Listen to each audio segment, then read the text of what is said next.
இயேசுவில் அன்பிற்குரியவர்களே, நம் ஆண்டவராக இயேசு கிறிஸ்துவின் அருளும் அமைதியும் உங்களோடு என்றும் இருப்பதாக.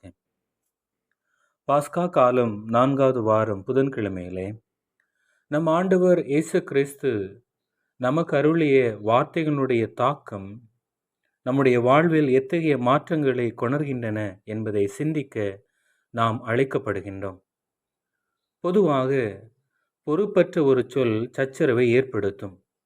கொடூரமான ஒரு சொல் ஒரு வாழ்வை சிதைக்கக்கூடும். ஒரு கசப்பான சொல் காழ்ப்புணர்வை ஏற்படுத்தலாம். ஒரு முரட்டுச் சொல் மரணத்தை உண்டாக்கலாம். ஒரு கருணையான சொல் பாதையை செப்பனிடலாம். ஒரு மகிழ்ச்சியான சொல் நாளையை வெளிச்சமாக்கலாம். ஒரு நேரத்திற்கு தகுந்த சொல் இறுக்கத்தை தளர்த்தலாம். ஒரு அன்பான சொல் காயத்தை ஆற்றி ஆசீர்வதிக்கலாம். ஒரே ஒரு சொல்லால் மற்றவர்கள் வாழ்வு மாறுகின்ற அளவுக்கு சொற்களில் சூத்திரம் அடங்கியிருக்கின்றது. அதனால்தான் மொழியை கையாளுவதில் லாபகமும் பக்குவமும் தேவைப்படுகிறது. ஆண்டவர் இயேசுவும் தன்னுடைய பணி வாழ்க்கையிலே தான் பயன்படுத்திய ஒவ்வொரு வார்த்தைகளையும் அவர் திறம்பட பயன்படுத்தி தனக்கும் தந்தை இறைவனுக்கும் உள்ள உறவானது எத்தகையது என்பதை அவர் தெளிவாக எடுத்துரைத்தார்.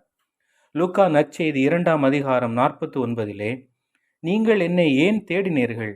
நான் என் தந்தையின் அலுவல்களில் ஈடுபட்டிருக்க வேண்டும் என்பது உங்களுக்கு தெரியாதா என சிறு வயதிலேயே தந்தையாம் இறைவன் தனக்கு அளித்த வாழ்வின் நோக்கத்தை எப்படி தொடங்கினாரோ அதை இறுதி வரை செய்து முடித்தார்.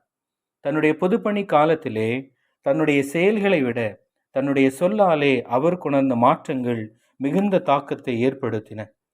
இயேசுவினுடைய பணிக்காலத்தில் தன்னிடம் நம்பிக்கை கொண்டு நலம் பெற விரும்பியவர்களிடம் உமது நம்பிக்கை உன்னை குணமாக்கியது என்ற நம்பிக்கையை பலப்படுத்தும் வார்த்தைகளும், விபச்சாரத்தில் பிடிபட்ட பெண்ணை கல்லால் எறிந்து கொல்ல வேண்டும் என தீர்ப்பளிக்க மனிதர்கள் நின்றபோது நானும் உன்னை தீர்ப்பிடேன், இனிமேல் பாவம் செய்யாத என்ற வார்த்தைகள் கடவுளால் தனக்கு கொடுக்கப்பட்ட வாழ்வளிக்கும் பணியினை எவ்வாறு முன்னெடுத்து சென்றார் என்பதை நாம் காண்க முடிகின்றது.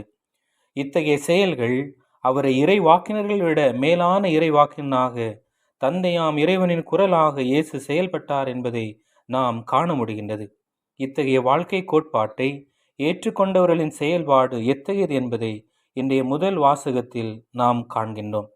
ஓய்வின்றி கடவுளின் வார்த்தையை பறைசாற்றிய நிகழ்வு இன்று நம்மிலும் வாழ்வாக்கப்பட வேண்டியதன் அவசியத்தை உணர்ந்து வாழ்வோம், பயணிப்போம், தந்தை இறைவனின் பிள்ளைகளாய். ஆமேன்.